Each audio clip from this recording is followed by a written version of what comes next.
text me and I'll text you back. Text me, then I'll text you back. Text me, then I'll text you back. You text me, then I'll text you back. Text me, then I'll text you back. TikTok, you don't stop. I will help you make your paper stack. Where you at? Where you at? Where you at? Where you at now? 205-964-5243. Now you know.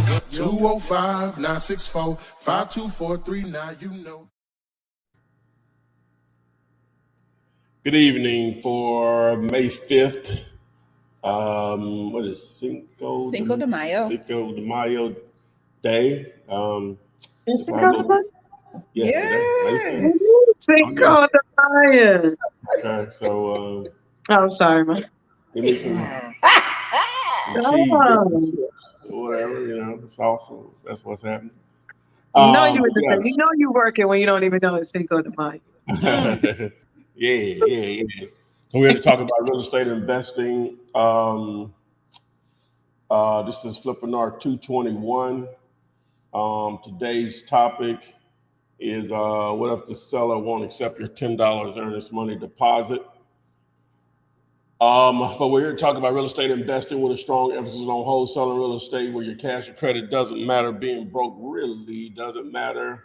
Low risk, high reward opportunity, which is all what we are looking for. So real quick before we turn it over to Adria, if you want to join us on the live, text the word Gator to this number, 205-964-5243.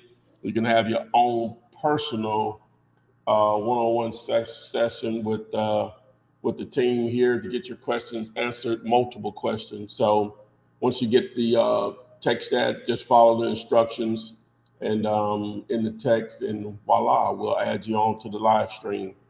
Over to you, AP.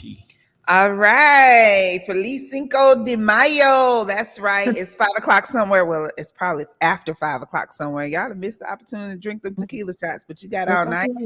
But right now, we're going to talk about wholesaling real estate with little to no cash or credit and other ways to invest in real estate. You're in the right place for this free information. We have Ty, the Flip Man, along with the beautiful Miss Renikia joining us. How are you, Rennie? Hello, I'm doing great. How are you? I'm good. May is here. It is May. 2022 is flying by. It is May, y'all. So May, y'all, get your stuff together and get on into this real estate game and make you some extra coins. Want to give a shout out to Muna. Yes, Muna, you hear my voice. Tracy Harvey, Queen and Queens, Solomon Osawat, Femaniac. I can't really understand. I can't say that. Yeah, let's get it together. Alex Reyna, Brownie Cakes. That sounds good right about now. And I see you guys on YouTube. Instagram and TikTok. Make sure you go ahead and post those questions there. You post the questions, I read the questions, and you will get an answer. As Ty mentioned before, make sure you text the word Gator to the number 205-964-5243, and you can join us live and ask questions and any follow-up questions you may have. But jumping right on into this thing, we're going to go with Alex Reyna. Good evening. I have a property that the attorney is asking for if the deed will be quitclaim or warranty deed, and do I need a title policy or abstract?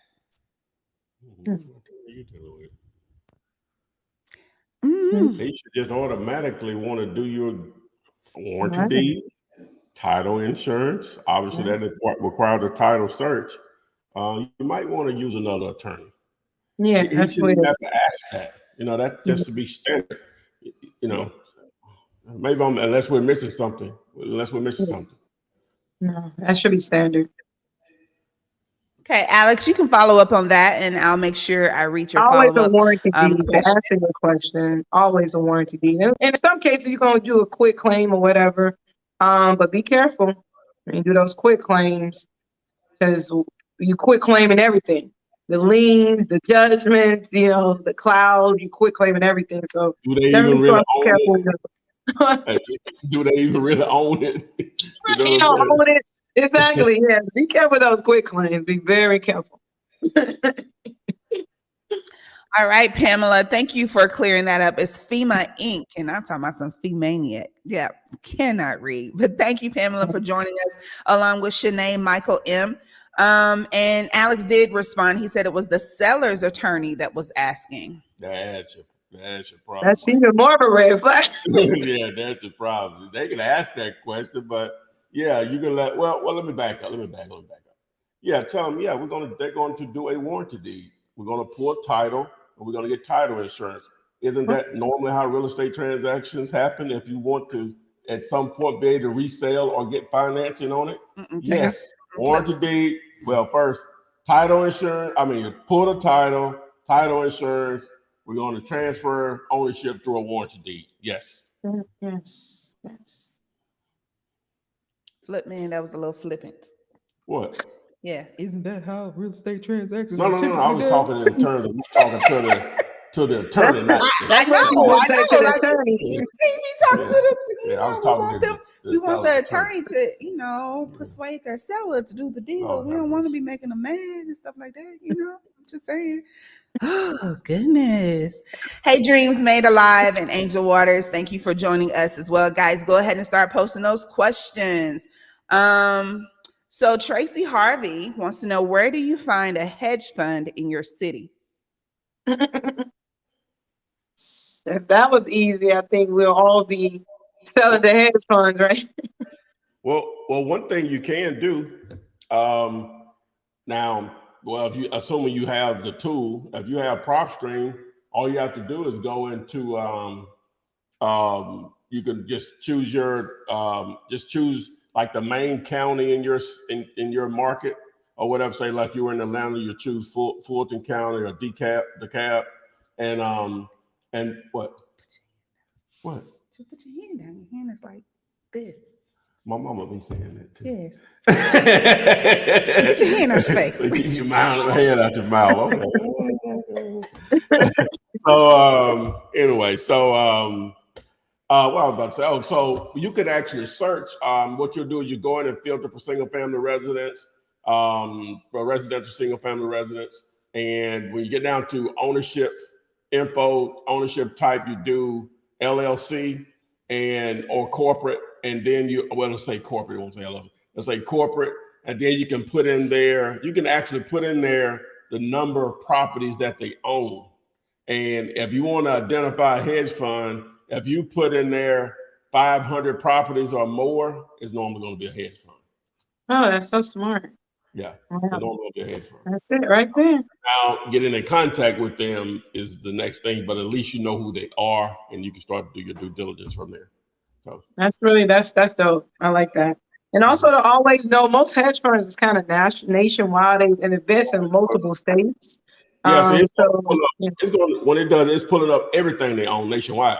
Everything. Yeah, so you'll see there when you see a hedge fund, it'll actually be in the thousands of properties that they currently own or whatever. So it'll pull up everything. That's that's a big gem. The 8-minute mark. You may want to scroll back and really get those steps, because that's huge, where you can identify those hedge funds, or most likely, like you said, is a hedge fund. 500 plus properties, absolutely. That's huge. Yeah, this is the tool I was talking about. Just text the word tool. Follow the instructions there. All right. Going to our next question from Michael M. If my buyer is using a private money loan to close our sale, is that the same as cash? That's a really great question. It can be used as cash.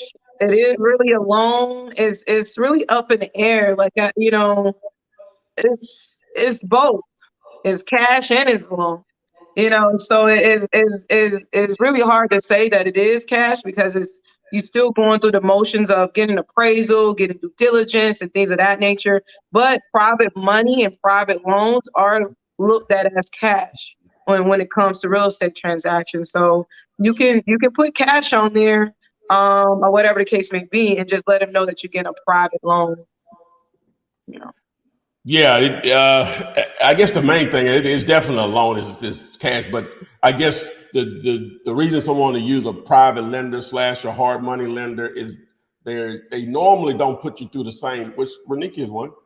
They normally don't put you through the same hoops that a bank does. That's why you can still, and then they'll have more flexibility. They're normally okay with assignments. or whatever, you'll have more flexibility with them than a normal traditional lender or whatever, and then they're a lot faster normally. So, it's down on the floor. The fan is in there on the floor. Just unplug it. Yeah. Okay. Again, just threw that out there. The Renika is a private money loan lender, but we'll get into that. Don't let Lona do it. You want to go do it? Let's do it. I was trying to get one time to get on. We'll do it A now. lot of people drop off. They don't never make it to the 10-minute mark. So gotcha. So let's go ahead and put it. Y'all dropping off before 10 minutes now. Y'all dropping off. Yeah, they don't find us that interesting. They already gone. Now, what y'all want to talk about on these shows? But most importantly, thank you for that. So as a hard money lender, and that's a really great question. As a lender, one of the biggest difference from a hard money or private loan versus traditional banking is that traditional banking, you have to financially qualify for it. They want your tax returns. They want your income verification. They're going to call your employer. They're going to make sure you're employed. So you're financially qualified for that loan. Why they look at private loans and things of that nature as more cash, but it's still a loan, it's because it's an asset-based loan. So we're lending based on the value of the property. I don't care what your financials are. I don't care if you have a job. I don't care if you never filed your tax returns. We're lending based on the value of that asset only. And as long as you have the money to come to the table, you can buy an investment property. And that's really a game changer for a lot of us who just don't have traditional employment, where you don't have these pay stubs and things of that nature. And this is just an alternative route for an individual that doesn't have traditional employment, so you can still go out here and take advantage of building your real estate portfolio. But we specialize in fix and flip, of the 90% purchase, 100% rehab. We specialize in 30-year rentals, which is a game changer. I mean, when you can get a whole 30-year note in your business name without financially qualifying for, is a game changer. You don't need tax returns, income verification, nor pay stub. You get a true 30-year note, which we call a rental loan, for your rental properties in your business. None of the loans show up on your personal credit, which is also a game changer, which allows you to go back to the bank at any given time and truly take advantage of those bank products too. But if you're interested in any of those financing options, just go to fundmynextdeal.com. All right, there you have it, guys. Fundmynextdeal.com. And Renikia is available across all social media platforms by her first and last name. You can reach her there. There you have it. And we're at the 12-minute mark, guys. So hopefully we got more of you guys in that last 10 minutes. Okay. I didn't realize that. But that's fine. I need answers, y'all. Why y'all dipping out on this before we done? We don't be done yet. Okay, James, I see you. You're ready to join us live. Hey, James, how are you? Okay, James was there. Okay, I'll wait till James comes back. So the question, this is from TikTok. Just a moment ago, we were talking about hedge funds. And B-Walk Invest wanted to know, what's the deal if you find a hedge fund? So why was it important if you did happen to find a hedge fund? What could you do with that information? They buy a lot of real estate. I call them unlimited buyers. They are I call them residual buyers. I never forget when I got my first residual buyer. To me, I made that up, but it's a buyer that wants to buy multiple properties every month versus an investor that only wants to buy one. But this particular investor, in order for them to sustain their business, they got to buy multiple properties every month to sustain their business. And that's really what a hedge fund is. A hedge fund is a buyer with billions and millions of dollars in their fund, and they're looking to buy up everything. So they are your cash buyer. Wow, that sounds like an awesome buyer to have on your list. So James, you were there to join us, but you did post a question here. Can you tell me why big time investors like yourself claim to buy ugly or any condition properties but don't? I think they shouldn't tell new people that because we waste time. So I don't think it's not necessarily that you don't, but the numbers have to make sense, right? Yeah, it doesn't say we buy at any price. It will say we buy any price range. Yeah. But it still got to make sense or whatever. You know what I'm saying? Yeah, we buy some tore up properties or will do deals on tore up properties, but it still has to be relative. A property in really distress and really needs a lot of renovations, just in a $700,000 neighborhood, I'm not going to pay $700,000 for it. If it needs a 200 in repairs, we probably need to be around the 300 mark or whatever. You know what I'm saying? So, or if it's in a $70,000 neighborhood, ARV, not going to pay and it needs 40 in the work. I'm gonna have to probably need that 5 or 10. You see what I'm saying? It has to be. It still has to make sense to make money. Right. Hopefully, I'm understanding his question. You know, literally, and I used to have a man. This guy used to call me every once or twice a year and say basically what he just said. Y'all ain't nothing but liars. You say you'll buy any house, any condition, and I call you and give you a price, and you won't buy it. And I had to go through it with him, what I just explained just now.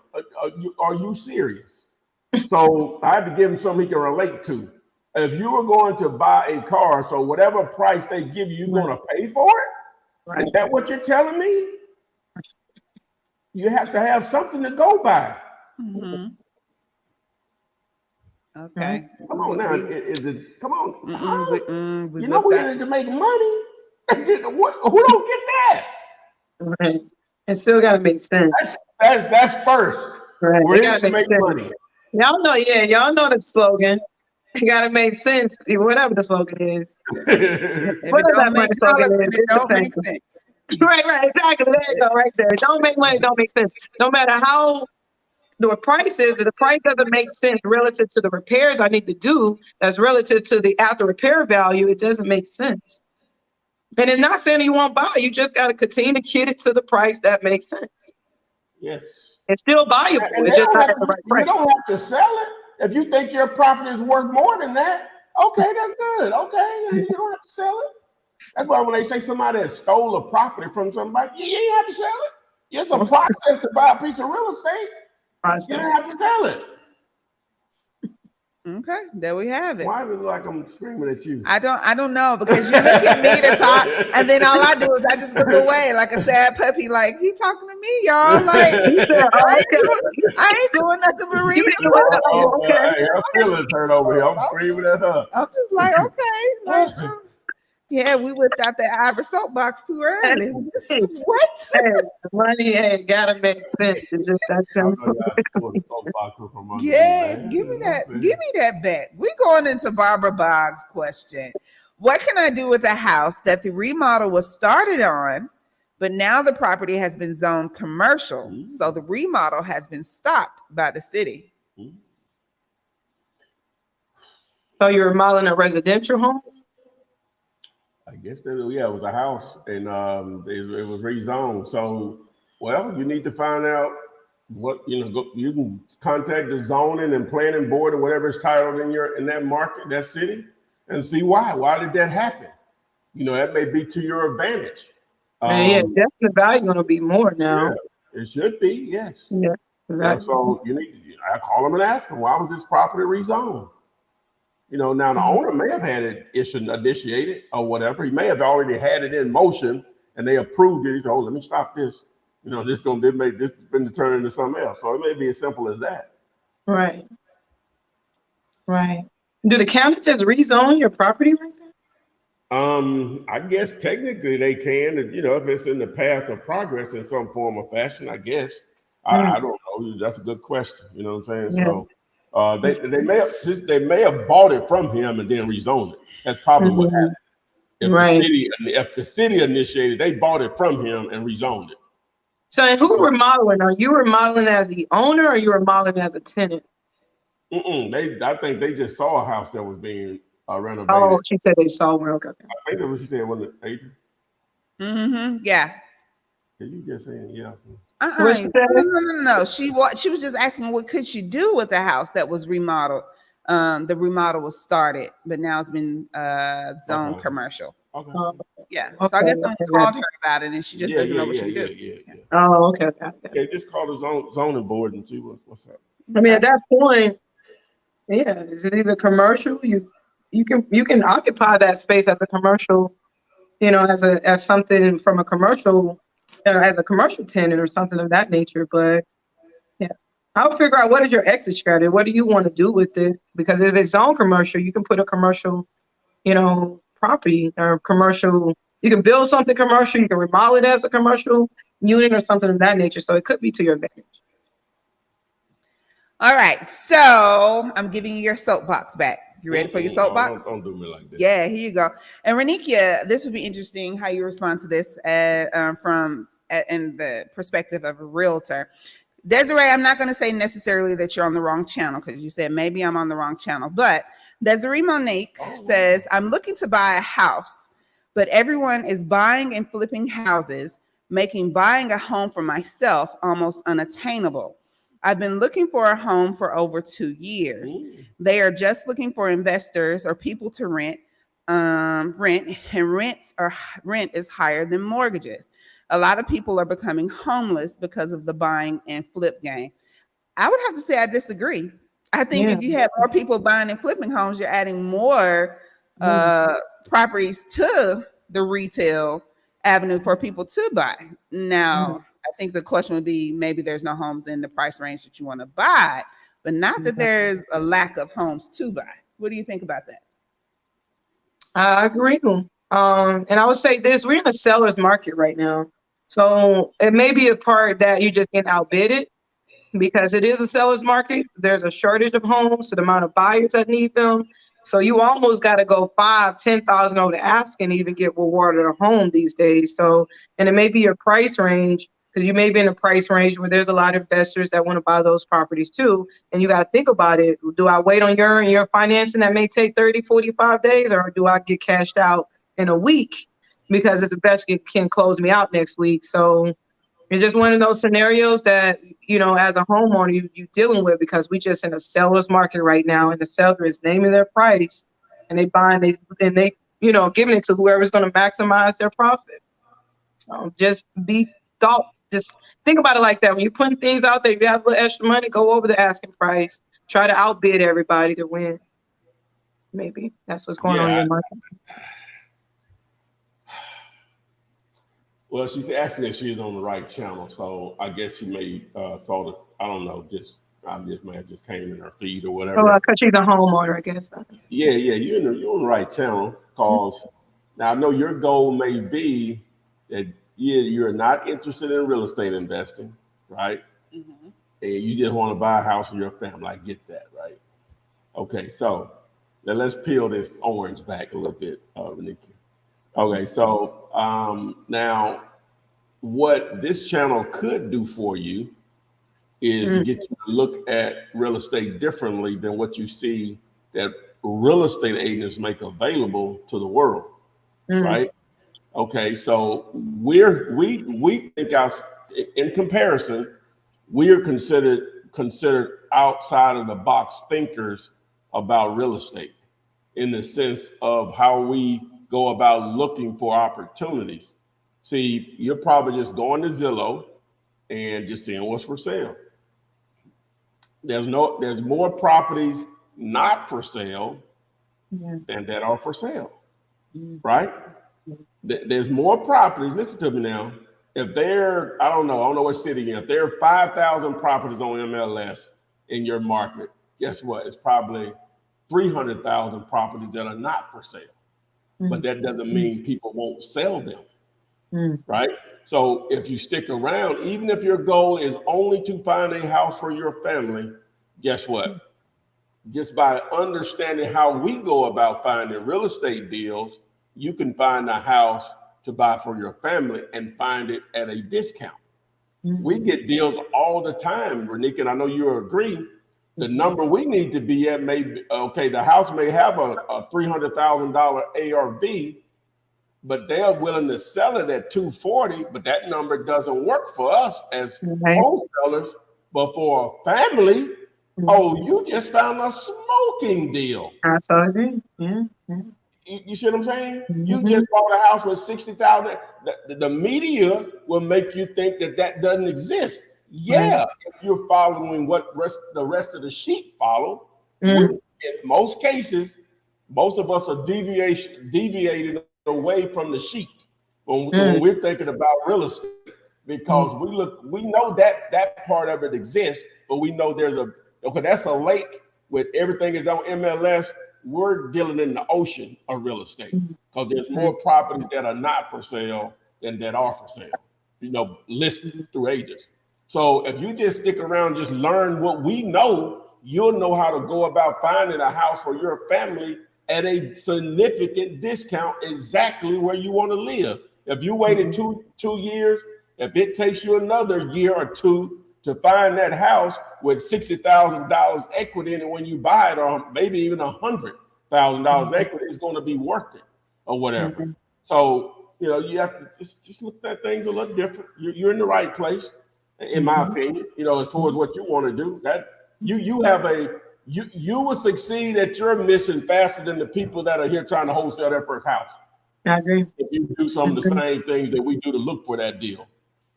Because we get so many properties that come our way that for us as wholesalers, it's not cheap enough. But if somebody wants to live in it, it's an unbelievable deal.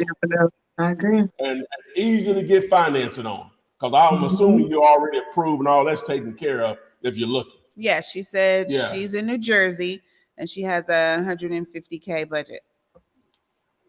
Yeah.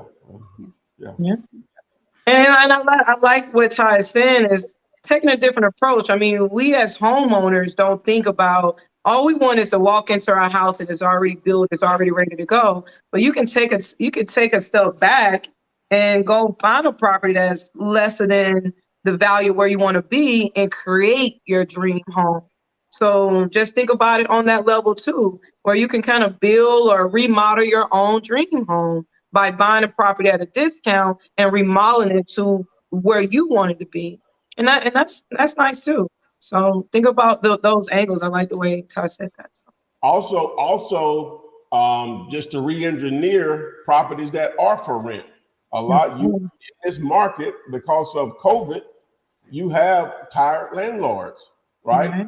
Again, the price that they want to sell to us still doesn't work for us as wholesalers, but for someone that wants to live in it, they'll sell it, at a price that's really attractive at a discount based on what they probably could do if they have the patience. Get on it. But they're really just liquidated right now or whatever. So I would stick around if nothing else but for that.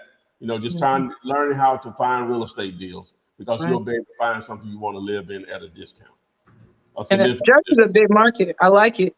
Also, you can partner with some of the flippers. You said there's a lot of investors out there say, hey, I want a retail property. You buy it, fix it. I want to buy it. I want to be one of your retail buyers. Maybe find somebody that's flipping properties that be one of their retail buyers for the property they flip.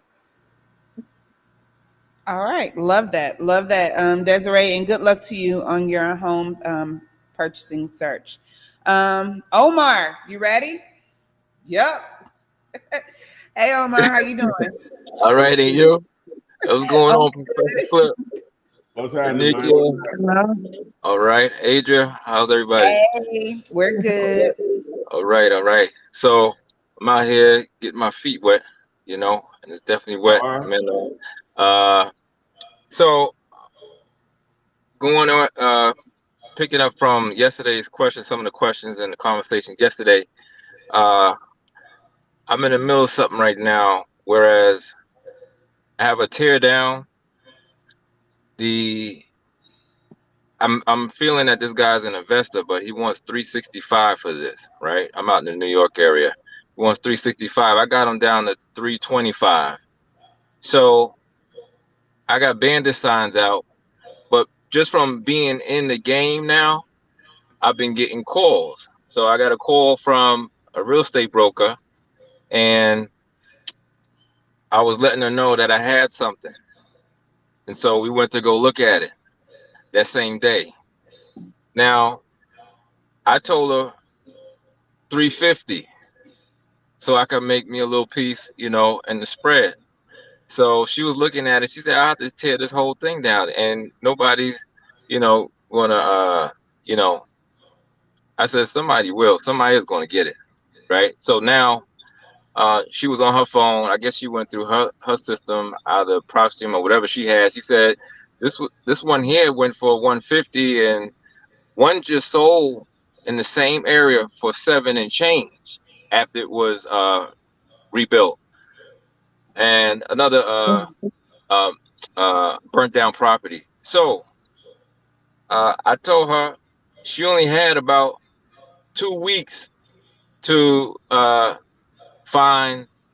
Well, what it is I called the owner of the house. He's ready. All he needs is a LOI and proof of funds, right? Proof of funds and LOI. Now, here's the thing. I know we don't deal with real estate brokers and such like that, but however, it just went this way with this first one here. And now I had the question of, is LOI the same as the one-page contract? The one-page contract that Who's requesting an LOI? Well, yeah, why do you want to go on? Yeah, that's not really needed on a residential property. It's just a the residential. owner of the house, so he's an investor. Wait a minute. I would say have a purchase and sales agreement. Yeah, let's just start right here. You can use a purchase and sales agreement. Okay, what makes this a deal? Okay. Now I'm asking, So what makes this a deal? what makes this a deal? Yeah. What would make this a deal is if I give him the low offer and he goes with it. Well, and okay, then, what did you come up with as far as an ARV? the ARV, I was looking at 125 because it's you have to tear the whole thing down. It's burnt. Well, what were you saying? I mean, I'm sorry. The ARV, I came out with something where it was 700,000 around there. Okay. Well, yeah. How much is the house? If you say you got to tear down and rebuild it, that's a minimum 250. Right. 200. Right. So if you're picking up at 350, minimum 200 minimally, I would think. That's 550. Mm-hmm. You said it's worth 700? Yeah, because another one, the one right next to it, was torched, and they sold that for like 7 and change. 7. So he wants, and what does he want for the lot? 365. Oh, you gonna offer 125? Well, no, you don't have to put that in writing. Just call him back. No, it's an agreement. I'm gonna be around 100 to 125. That's something you're gonna be able to deal with. So I'll send you over the paperwork. Don't even waste But even time. at the 3, it kind of works because 70% of 700 is 490. I mean, your rehab got to be around 200, no more than 200 though. But I think 375 is still kind of high. What do you say? It's gonna be a new construction. How big is it? What's the square footage of the home that's sold for 700? 2,600 square feet. 2,600 square feet. 3 family. Oh, it's a 3 family? Yeah, 3 family. So 2,600 altogether with 3 families, 3 units? Yeah. That'd be about 800 square feet. 800 square feet. So you're gonna rebuild a 3 family as well? No, I'm not doing it. The thing is, I went to go find. Actually, the person that called me happened to be a real estate broker, but I told I had this house here that's gonna go quick. He was letting it go for 365. I got him down and say, "Hey, would you take 325?" You know. So he said yes to the 325. So when I was talking back with her, she said, actually, being that she's a broker, she wanted to know. She wanted to put her 6%. She wants. Wait a minute, Bo. I'm confused. What did the 125 come in at?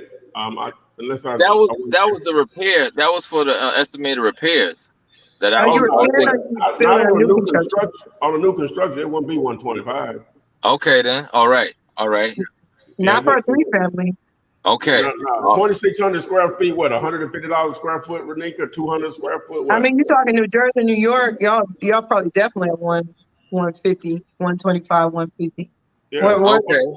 150 times 2,600 is 300, 400,000. Yeah. just for the construction. Yeah. Okay, Yeah. and that's the reason why those others sold for 7 and change. Exactly. So now you're over. If you multiply that times the 325, I mean time, not time, but what I say, add that to that's 715. So really, So it's right at the number. You know what you I'm really saying? need to do that 125. Yeah, it's right Okay. at the number. So you would need it in the twos, maybe the low to mid twos to make money. Okay. Is it a single family right now? Is it a duplex or a triplex? No, it's just a regular three family So, home. So so Residential. it's already set up. It's already zoned for a triplex. So I mean, it's already a triplex. It's just it's burnt. already a triplex. Yeah. Okay, Yeah. yeah. So you can build Oh, right okay. back. So you are kind of rehabbing what's there then. Okay. And so now she wants to go into a listing agreement with me right away. But I said I can't sign the listing agreement because I had to be upfront with her because I'm just trying to figure it out, being that, I'm just starting from scratch. I said, listen, to be honest with you, I can't sign a listing agreement because I'm not the owner of the house, right? So she said, okay. And she said, what are you looking to do? I said, I'm gonna need to probably joint with you on this. And she said, all right. And she said she has investors that she can go and probably talk to her and run this over to them, and so we can get this off the ground. But I was just trying to figure out, being that I'm just trying to get direction on how to turn with this one here, being that she's a real estate broker agent. Well, you don't pay her. The seller does. So that's not your payment. I think, I don't know what she's thinking. I guess she's thinking you're gonna buy it and then you're gonna list it. But if she wants to list when you actually whoever rehabs it, and then she lists it after it's rehabbed, that's what I'm assuming. But you don't have anything to list right now to No, even do a listing agreement. no, she's she wants to list it. She wants to get her 6%. She was wondering if I want to take it out of the 350 or put it on top of the 350, right? I said put it on top of the 350 because I don't want to touch anything of mine, right? Oh, because you're gonna wholesale it. So she's thinking that you're gonna wholesale. You need to list it online. You need to list it on MLS. Okay, all I right. mean, that's what her thought process is. I mean, what are you listing? Just listing it as is. She's actually not even putting it on. She's just going off market with it. She's going to play with it off market. Oh, okay. And she just want to make sure her 6% secured. Yes, yes. So now, do I run the numbers by her what I'm supposed to get from this deal, or is just because she was talking about a finder's fee? I would just get a finder's fee from this. Which is her 6%. That's what she asking for. She asking you sell it to an end buyer for 350, whatever. She just want her 6%, and she wants you to agree to it in a contract stating that you're going to give her that 6%, and she's calling it a finder's fee. Okay, all right, all right. And now the This is pretty normal for a real estate agent to not okay. really, I mean, but for her to work with you on an unlisted property, she just want to make sure that she do find an end buyer that her payment is secured. Because as a seller, because you at that moment, I guess you will be the seller, you have to pay her fee, her commission, whatever it is. All right. Yeah. Now, Ty mentioned before the closing company will be issuing the checks at the closing, right, Ty? Well, yeah, that's the normal process. Excuse me, I need some water. Get him some water there. That made him drink my water, he said. Hey, yeah, but we're getting ahead of ourselves there. You get on the surface, those numbers don't work. The first thing you need to see if he's going to accept around 250 or whatever. Okay. So that's the main thing. How did you find this deal, by the way? On my mother's block. It was one of the houses that were burnt down. Okay. One that was sitting in the middle. So The he heat wasn't. So he So wasn't. So you he selling a wasn't burnt unit actively. for 360? 365. Yeah, a burnt house for 365. So he wasn't actively trying to sell it. I'm He asking was you. He wasn't actively trying. Wasn't a for sale sign. It's not online anywhere. Thank you, no, sir. it was a for sale sign up there. It was a for sale sign up there. Oh, okay, yeah, okay. Yeah, There you go. Okay, there it is. Okay, yeah. yeah, you're gonna have to get it in the low to mid twos to have a chance on So, that. So but Okay. it's a pretty good deal if don't you waste can a get lot of it at energy on two. this. Hey, don't waste a lot of energy on it. Call him back, tell him you'll give him 200,000. He Right? rejects that. Your follow-up question is, well, how close can you come to that amount? So don't waste a lot of time on this, man. Because you That's got good. to also understand that he already collected insurance money on this house. Yes. So everything else is extra, to be honest, when it comes to stuff like that. She did mention that too. That's right. Come Mhm. now, I remember. You already collected, so now you're trying to double up. And Mm, the price and the home needs too much repairs for you to sell it at almost 400. The home need to be almost a tear down rebuild is burnt up or whatever. The burnt, that's got to be probably teared down. Something got to be teared down or something of that nature. So yeah, 200. nah, it's had bad. So I'm gonna call him back and I'm gonna call her back to let him know. Nah, I'm not even gonna waste no. That's why I called. I said I'm not even gonna waste no more time with this. Yeah. So But it seemed like yeah, a good deal if you can get it in the right look, if get it in the right price. You already got comps ready to go. It's like a yeah. really good flip if you can get it in the right price. Okay. All right. All All right. right, my man. Thanks, y'all. Thank you. Yes, sir. Thank you. All right All now. right. Have a good night. Yeah. All right. You will. Oh yeah. Now look at here. They out here collecting the insurance money and still trying to sell it at Oh yeah, hotel there's a price. whole And you movement. know It's it. a whole movement. Wow. They doubling up out here.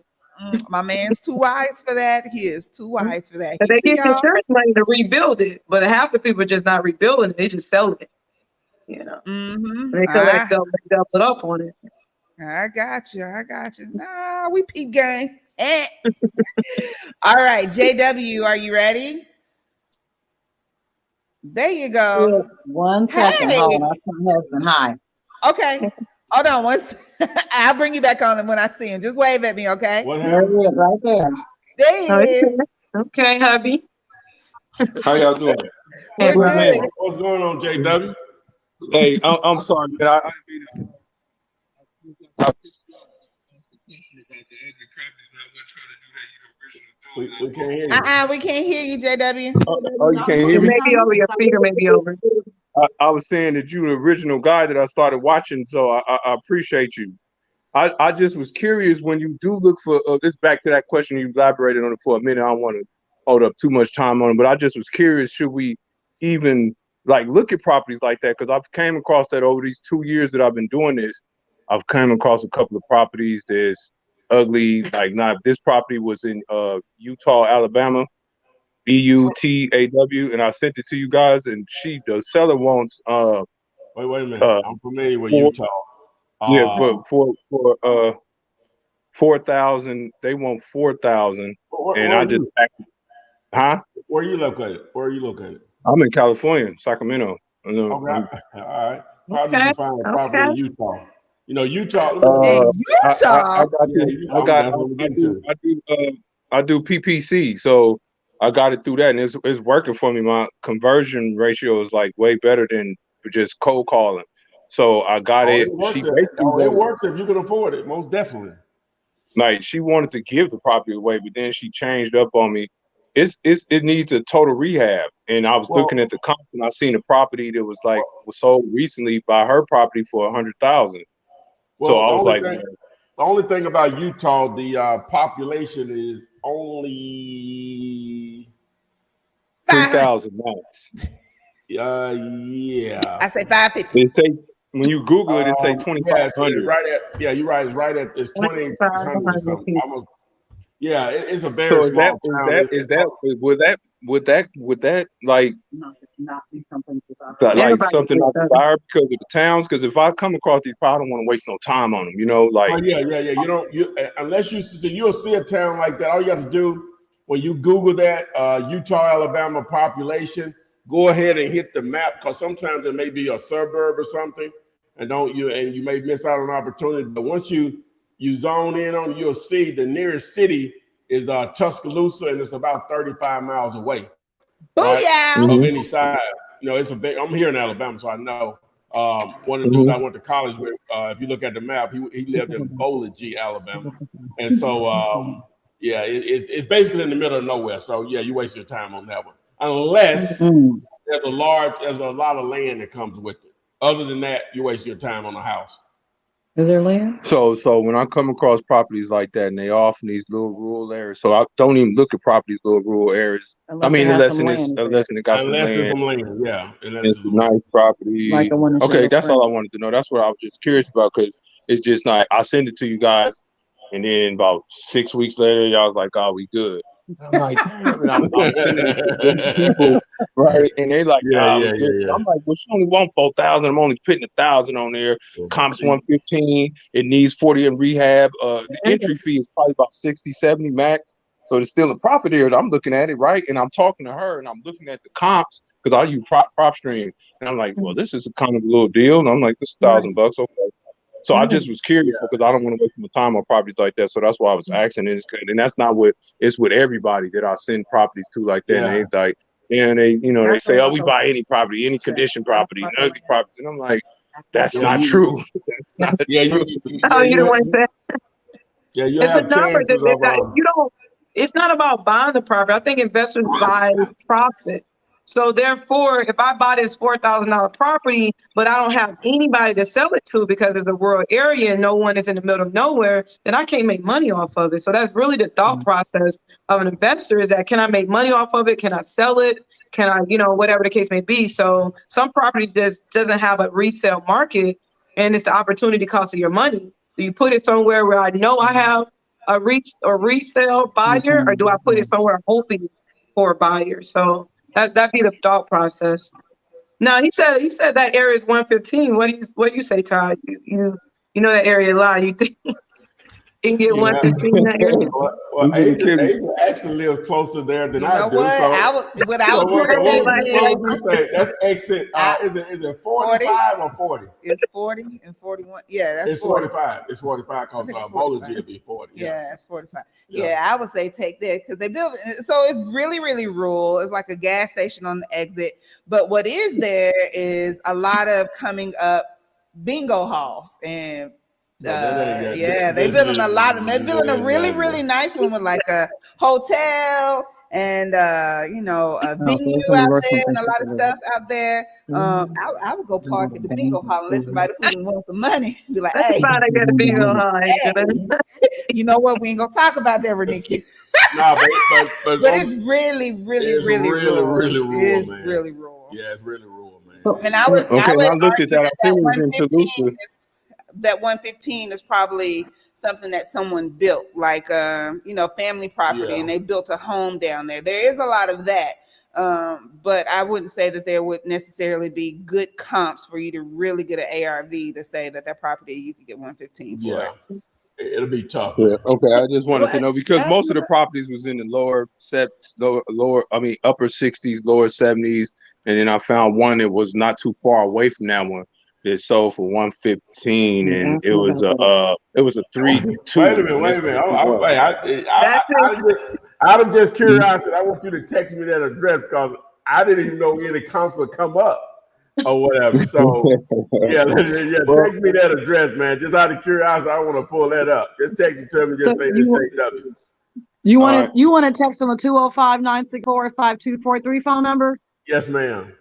I just want to clarify. Okay, I have a question. I know my husband is the one that asked, but I have a question. So we have contracts with land in Willits, California. And, around in that area, they have water rights, growing rights. My husband said, don't put that on there because we don't want to promote drugs. But I mean, in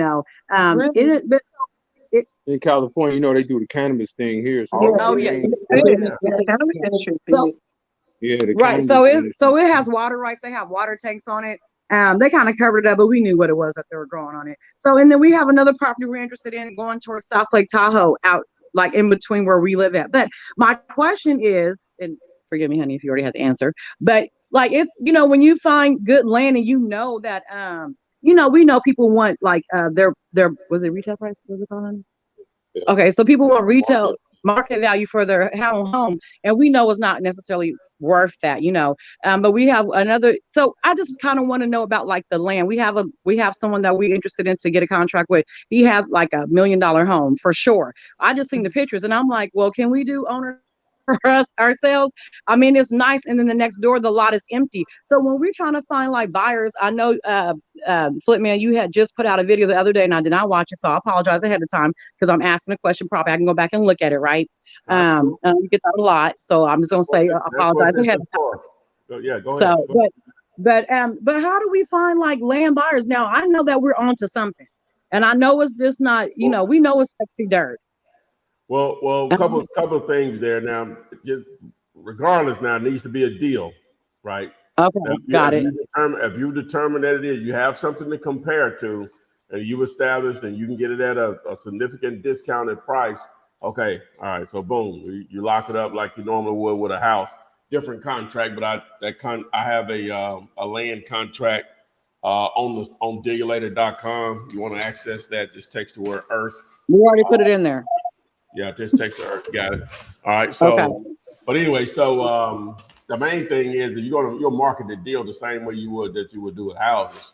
All right, but there are real estate agents or brokers that specialize more so in land than they do in houses. And a quick way to do that is just going to Zillow and changing the filters for the sold properties and the for sale properties, and change the home type to just lots and land only. And whenever you do that, you're going to see those listing either for sale or sold, depending on what the filter you have selected. And just look for the agents that keep coming up as the ones that are listing those properties. I would reach out to them. You fill them out a little bit, just finding out, do they have investors that buy land and such, and then you may go into, hey, I have a property that I have equitable interest in, meaning you have it under contract. Equitable interest. Would they be interested in working with you to find a buyer for it, right? But you're going to still post it on Facebook Marketplace, Craigslist, things of that nature. Also, Lands of America .com is another place that you can possibly find a good agent or broker to work with, because it's such a niche thing versus houses. They tend to be, from my experience of dealing with it so far, they tend to be a little bit more open to some creative things with land versus houses. So you said it was called Lands Up. You said Land of America. LANDSOF America. Lands of America. Oh, lands. Okay, thank you, man. I appreciate you guys' Can time. you do a search in PropStream for just land comps? Oh yeah. You said You can filter. You can filter it and then take it from there and figure out who purchased the land and kind of take it in a different angle. So you pull up land deals. I mean, people that have land transactions, and then you go and look who bought that land in that area, whatever, who bought that land, and then you try to contact them to figure out, do they want to buy more land? Awesome. Yeah. Thank you. Don't forget, you can hit me up. I would love to work with you if you have an opportunity, a real opportunity. Well, you know what? We think it's a real opportunity with what my husband's saying with the comps and stuff like that. May not be what you're looking for, but we definitely will reach out again to you. Yeah, please do. Please do. Absolutely. Awesome. Thank you, guys. Thank you very much. I love the duo.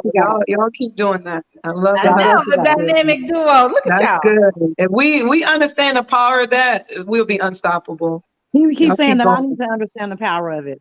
Yeah, he said it's powerful. I see it on y'all. Watching the Flipman, so I told her watch Flipman. He break it down simple. He's not complicated like the other guys out there. Right. So I went from Max Maxwell to Sean Terry to you. I mean, I went through a few of them, and then when I got to you, I was like, Flipman, break it down. He had me throwing the banner signs, the banner sign on the side of my car. And, banner sign. He didn't even make a T-shirt with his. He done made a T-shirt with his number on it. Hey, walking advertisement. You are investing into yourself. That's all. Like you got there, Flip. So I appreciate you, man. You awesome, man. I really appreciate you all. You know, I tell a lot of people. I tell a lot of people, watch the Flip Man. He's from Alabama. They be like, all right, I don't think they do watch you, but They'll get it once we're millionaires. What we was doing beforehand. Exactly. Hey, back then. Keep walking in it. Keep Let walking them in keep it. sleeping on you. That's what's up. thanks. All right, y'all y'all, have a good night. Thank you. All right, guys. Love it. Absolutely love it. Okay, so several things. Let's go over some definitions really quick, okay? Because we have some comments and like, what is that? What is that? And what is that? So Ty has never done the abbreviation sheet that we keep saying. We've been saying that for over a year now. But so Renikia, let's fire them off. You ready? We're just gonna make them really simple. LOI, what's that? A letter of intent. A letter of intent is more used for like large commercial transaction to kind of let the seller know that, hey, I have an intent to purchase. These are the terms that I want to offer you. Do you accept? We go back and forth, and then once everybody accepts it, and then you put it on a purchase and sales agreement. That's why I was telling the guy that for what he was doing, he didn't need that. You know, it's usually for larger commercial transactions. Okay. FOIA. My title company said I may need a FOIA. I don't know what that is. Google it, man. Okay, let me see here. FOIA is Freedom of Information Act. What? No. Yeah. That's The title company said you need an FOIA. I don't know why would they I don't know in what context are they telling you to look into that. So next question. Okay. Oh, has anyone ever filed a FOIA request with a municipality to find out if the title or property is? Hold on. Let me finish reading it. To find out the title company title on a property is insurable. Oh, so you pull your own title. That's why. Well, yeah, you could do that, but let the title company do what they do. Yeah, let the title company do it. It's a couple $100. Make sure it's right. You know what Let them do what they do. The title insurance, you know what I'm saying? I'm not pulling title. I'm not doing that. I need it right. I need it right. I need title insurance. I need it to be cleared. I need everything right. And it's only a couple $100 to the title company. I'm not going to perform brain surgery on myself. You know what? Okay. Next one. POF. Proof of funds. That's a proof of funds letter. Not most, but some sellers will want you to show proof that you can purchase a property with a proof of funds letter. Banks provide proof of funds letter. Lenders, whoever you're dealing with, can provide a proof of funds letter. Or you can just have cash in your bank account and you get your banker to let them know on their letterhead how much you have in your bank account for this transaction, and that could be considered a proof of funds letter as well. All right, from Zariah. I hope I said that right. Zariah. I'm just gonna say that. Hers is, what is a comp? Well, they got some. Hey, why do they normally ask these questions? They do, but normally you answer. Why you ignore them? No. First of all, don't do that. I don't. No, because normally you answer them within a question, and so I can skip over them. But there's just a lot in here, so I'm just trying to go down them. So Zariah is, what is a comp? And a comp is a comparable. A comparable is what is alike. I mean, it's probably a better definition out there. But what there are other properties in that's close to your property that is alike your property. I don't know if I explained that right. Ty, explain that better. Let me take a I don't know if I explained that right. Yeah, let me take a shot. A comp is short for comparable sales. When an appraiser goes out to see what the value of a property is, he's comparing it to other properties, right? He's looking for properties of similar size within a certain proximity, distance, that have sold within a certain time frame. So those are comps. Short for comparable sales. Okay. Oh. And that was actually 10. Okay, Letitia, let me pause. Letitia, if you have not gotten the information yet, go ahead and text the number 205-964-5243 and just put training in there. We'll make sure you get your information emailed to you Sorry about that wait. And they did respond on the FOIA saying I can file a FOIA if No, you want. if she didn't get something she paid for, she needs to explain when it happened. So I can, so she just put training in, I ain't gonna know what Okay, she's well, talking about. explain Yeah. what you're I missing ain't gonna in know the what she's talking about. Yeah. in the text message that you Yeah. sent Letitia. And good night, because she said she was saying good night. Okay, I can file a FOIA if you won't tell me the info needed. Oh, but you're gonna be, I ain't doing all that extra. Okay. So that was in regards to that. The So what seller is gonna want to give you the Do info. your thing. Ain't nobody, you know what I'm saying? Do your thing. Hey. okay. And has anyone tried to pay you with the 1099A form? Can you be paid with the 1099A form? A 1090 pay you doing what? Question the question is, here it is from Mr. Wilkes. Has anyone ever offered to pay you with a 1099A form? Is that money? No, that's A just 1099 shows you a 1099. If you work for as an independent contractor for someone, you will have a 1099 with that contractor, basically detailing the money that you made with that contractor. But you won't be able to pay so anyone with a basically 1099 though. Yeah, I'm not sure what context he's talking about using that. maybe if I contract out my services, For like you don't taxes, actually give me and anything. in the month of, I'll send you, if you work for my company, I will send you a 1099 in the month of January so you can file your taxes. So I don't see how you can use that as a form of payment. Okay. All I mean, right. it's not to see, I know you can't use it as a form of payment. Absolutely not. Yeah. It's not a payment. You already got paid the money. All right. Next one, EMD. Earnest money deposit. And I'm gonna let you into the title. Yeah, of that'll your go show. right into our title. Yes. Right into the title for the. But let me give you Earnest- the whoa, because I need you to whoa. make sure you answer this question as Yes, well yes. from Okay. FEMA Inc. Does the seller determine the EMD? Well, it's negotiable. Okay. They're gonna prove it. Yeah, they gotta prove it. Okay. They're gonna prove it. And you gotta prove it too. And you gotta prove it too. Exactly. It may not be a Everybody got to approve. Okay, so if it has to be approved, the question of the night Agree is to it. what to do when a seller won't accept A $10 earnest money deposit. Okay. So what do you do when a seller will not accept a $10 earnest money deposit? Well, you ask them, well, what will you accept? You know what I'm saying? So what were you expecting? Right? And so you put it on them. Well, I was expecting at least 500. Well, we normally don't do more than 100 or whatever your number is. Your number might be the $10 or whatever. And so if your number is the $10 and that's the deal breaker, it's a deal breaker. It's a deal breaker. It may be only money you got, but it's that simple. It could be a deal breaker. No different if they give you a price that doesn't work for you. Now, if they say 500 or 1,000 or whatever the number is, now you have to make a decision. You can try to negotiate and meet somewhere in the middle, maybe 250 or 100. You say, well, I ain't got 250. Okay, now once you get to 250, even 500 really, and I say this, I don't want to seem like I'm out of touch, whatever. I mean, you don't know somebody with $500? And trust me, I've been there where I didn't know nobody with $500. So you may have to reach out to multiple people to come up with that $500. Just promise them all back double their money, right? Assuming you have a deal. And so it may have to go like that.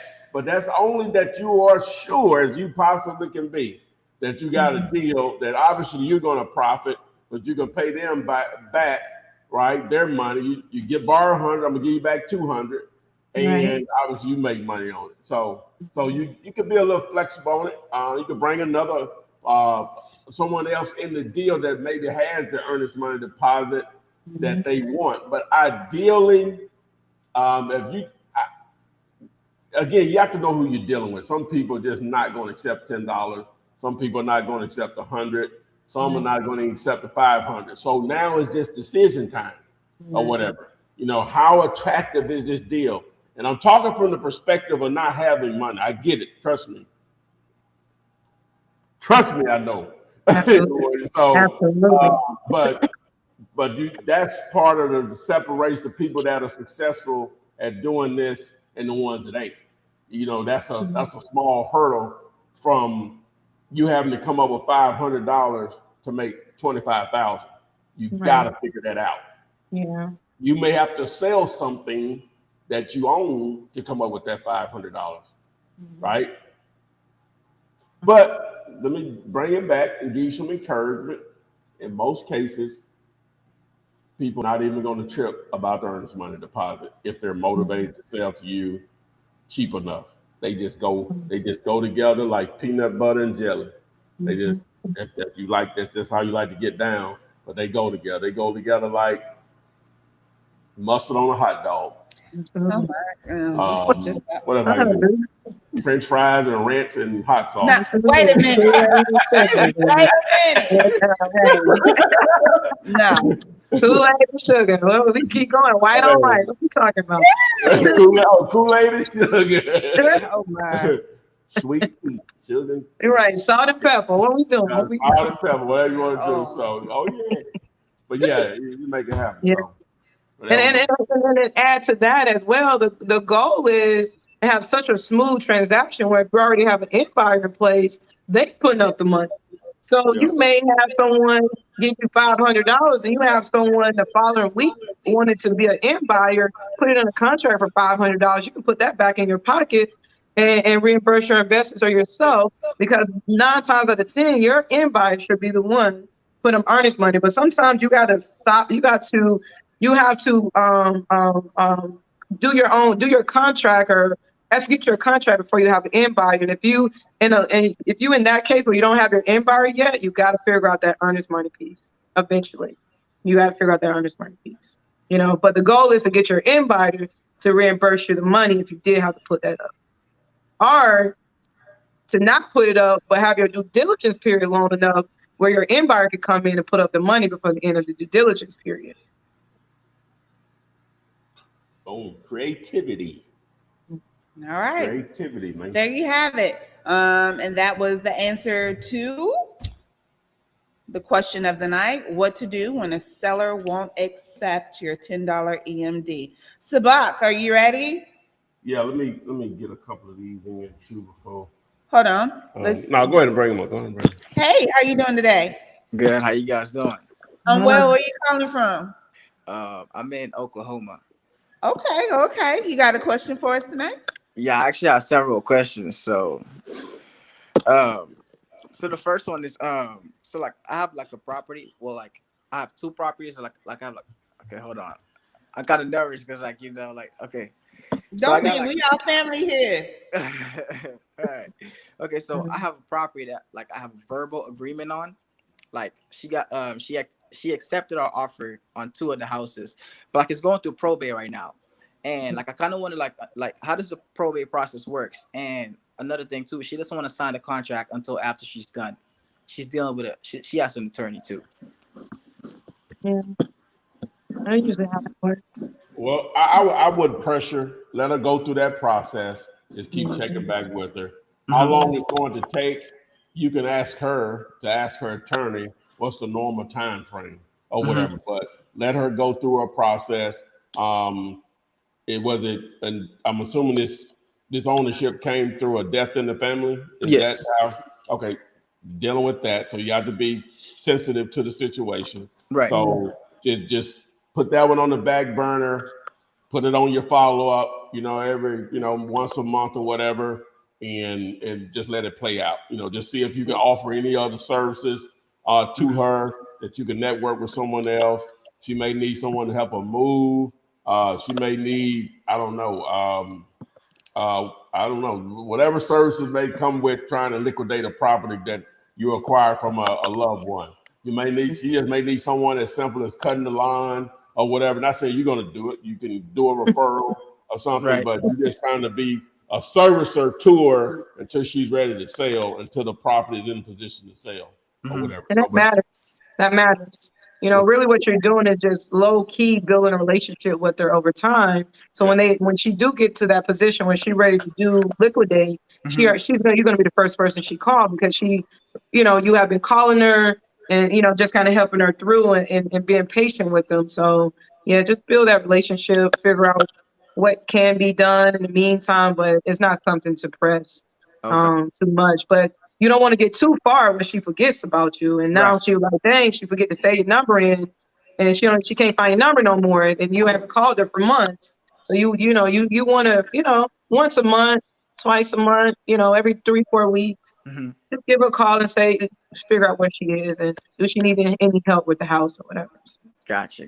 Okay. I'll definitely do that because I mean I've been trying to get a hold of him for like a long time now. And, like I finally got in contact with them, and I gave them my first offer and they accepted it. And I was really shocked when they accepted it. Mhm. So, but But yeah, it's verbal. yeah, it's a verb. Yeah, it is Yeah. verbal. Yeah, you're right. Mhm. But Okay, that's next good though. question. That's good. That's good. Right, Yeah. right, right. Yeah, I'm excited about it. I'm excited. And I don't know if you texting her or anything, but when someone give you a verbal offer, you just want to get off the phone and say, "Hey, thanks for talking. We just talked about the offer, blah blah blah." You just want to kind of create that, put it in writing somewhere, so they don't Oh yeah, forget that we have it in text they already. they agree to that verbal offer. So Right, right. Yeah, we have it in text already. So, not saying that they don't want to go with it, they don't, but it's kind of create mhm, the paper trail anyway. right. Okay. So, and my follow up question to that is like, how do you pull a probate list? Like, how do you pull those lists? Text the word. Is it probate? Yeah. Yeah. Text the word probate to the 205-964 It's five public records. number is. Okay. Text that number and Hmm. we'll get you hooked up. I have a Okay. video. Okay. That'll be good. All right. And I got a few more questions. There's a few more. Um, what like okay, so like batch leads. Like I don't necessarily understand all that well, but like what is batch leads, and like how do you actually use it? All right, batch leads. Now it offers a lot of different features. We mainly use it for text messaging. This Okay. video here, you text the word text, it'll break it all down for you. But it'll allow you to search for properties. It allows you to comp. You can build lists there. We also use it for skip tracing. It does a lot of different things. It's a great tool. Okay. Great tool. Is that one of those tools that actually like makes those calls for you? They have Batch is a company that does a multiple. They have multiple tools, and they have a dialer also. It's called Batch Dialer. And Okay. if anyone's interested in putting their cold calling on steroids, guess what the keyword is? Not steroids, Dial it. dialer. It's dialer, right? Dial it. So Okay. Yeah. I'm gonna have to while check that. while I'm doing cards here, my man Greg, he asked last week. I said, what are the keywords that'll put everything step by step as best possible through your video? So what I did was I created one keyword that will allow you to access a playlist I put together, and it's basically, if you text VIP to the number, it's basically going to send you to a playlist where there's 19 videos, but the first 9 videos basically take you through every phase of putting deals Wow, together. So, that's huge. hopefully That's huge. that helps a lot of individuals. But what was the question? I'm sorry.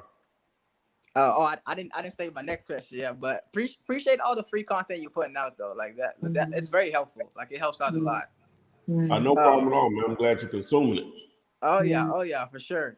And so my next question is this: like, so my friend, I don't know, like he went low key now. He doesn't answer me anymore. But like he showed me before how to like find auction properties online, like on his government website. But like I haven't been able to do it. So like, do you know like how do you find like properties that are about to come on auction? You mean like foreclosures? Yeah, like foreclosures, but like That's not difficult. Now that's nothing to here's this tool right here do that. That's one source. It's a paid tool, but you don't have to do that. I think if you just go to Zillow and it has an auction feature there that you can pull up, and it'll do it for most markets because it's just free foreclosure. It's just property that are about to go to foreclosure. Mm-hmm. That's public Yeah. record. I think that's public record in all states, isn't it? And so You're right. They can pull it in the county too. The ones that yes. filed to hit the courthouse step, those will sometimes be pre-foreclosure before you hit the courthouse step that next month. So that's public records. Every county has a foreclosure list that they auction off on the courthouse steps. Every county is different. I know here in Atlanta, it's the first Tuesday of every month in almost every county surrounding Atlanta. Everyone's doing auctions at the courthouse step. You got to figure out what day is in your county. And there's a list you can go to the county website, you can pull. It may be easy for you to just call down to the tax assessors department and ask where you find that foreclosure list Okay. Okay. Yeah, I just thought it for might your have county. been like a specific website for, just to be, ahead of the game. Because I know you can see some on, Prop Stream as well, but I just thought it's like a specific website just for it. For all of them? Well, just for auctions, yeah. Well, And they have. there is a site. What is that? That's the company that Zillow partners with. What's the name of the company that Zillow partners with? It does a lot of their. Well, they own Trulia. Trulia? I don't know if that's the one, but I think it's a foreclosure.com. You know what I'm saying? And Foreclosure.com is one. Yeah, foreclosure.com. Okay, I'm gonna have to check that one out. I didn't know about that. Yeah, it's a few of them. It is. Foreclosure.com is one, and there's another one I know Zillow partners with all the time as well. Okay. All right, and then I only got one more question, and that'll be good. Okay, so actually, this one's actually another deal that I'm dealing with, and like I cold called her today, and so the situation she's in, like she owes 105K on her property, but like the comps in the area are going between 120 and 130. But like when she sends me the pictures, whenever I was looking to I was trying to estimate my rehab, it looks like she's gonna owe about 40K in like a rehab. So like she's kind of like upside down, and she's kind of aware of it because like a few investors have like called her before, and they said like the deal it just doesn't make sense. But like I was trying to see like because she doesn't actually want anything out of it. She just wants me to like buy it off of her, so her name doesn't go bad. Because like she had 2 houses, and she gave it to her sons, and I guess they just didn't take care of it, punch holes in the wall. They just neglected the houses. But like one investor bought one of the house, and now she has one left. So like, is there like any way I can help her out, or like? You said it's worth 130. Yes, and she owes 104. Yeah, that's tough. And then you think it's 40 in repairs? Yeah. Yeah, she's. Is it a single family home? It is a single family home. What would it rent? I actually didn't check out the rental rates. I was more trying to figure out if this was a deal or not. It's not a flip. It's what the lady from earlier was needing. A property that's almost at value, but it's not good for an investor, like a wholesaler, but it's good for a retail buyer. Yeah. Now I don't know if she'd be able to get financing on it with that many repairs needed or whatever, but that's an example of it. Assuming that it didn't need those repairs, but she just wants to walk away from it, and it's selling at 104, but it's worth 130. That's what we're talking about. I don't know if the lady's still there. Right. That's what we're talking about. See, she just wants out or whatever. And you're buying the house with equity. And it's not on the market for sale. Well, I assume it's not. No, it's not. But so that's what we're talking about. Yeah, I was like, whenever I was building rapport, I was really excited. I was like, man, this might be a score, because she was telling me she just wants to walk away. But when she sent me the pictures, I'm like, man, it might not work just because of the rehab that it needs. Is it vacant or occupied? It's vacant right now. It's vacant. Yeah. Oh, okay. Okay. I mean, to me, I don't know why sellers just don't put those type of properties on the market, because there's millions of people that would come and buy that from her, who's more of a retail buyer, not a real flipper, that'll buy that all day. So would you like recommend for people like that just list it on the market and sell the property? Well, yeah, you make it set up the terms as far as some owner financing and just wholesale out the terms or whatever. You know what I'm saying? So, so she basically just wants to walk away from it. Whatever the mortgage payment is, like I say, it'd be important to know what the rental rate is in that area. It may be a perfect opportunity to set up some owner financing, and you just basically get an assignment fee for setting up the deal or whatever. So, but she want her money. I don't know enough about it, but yeah.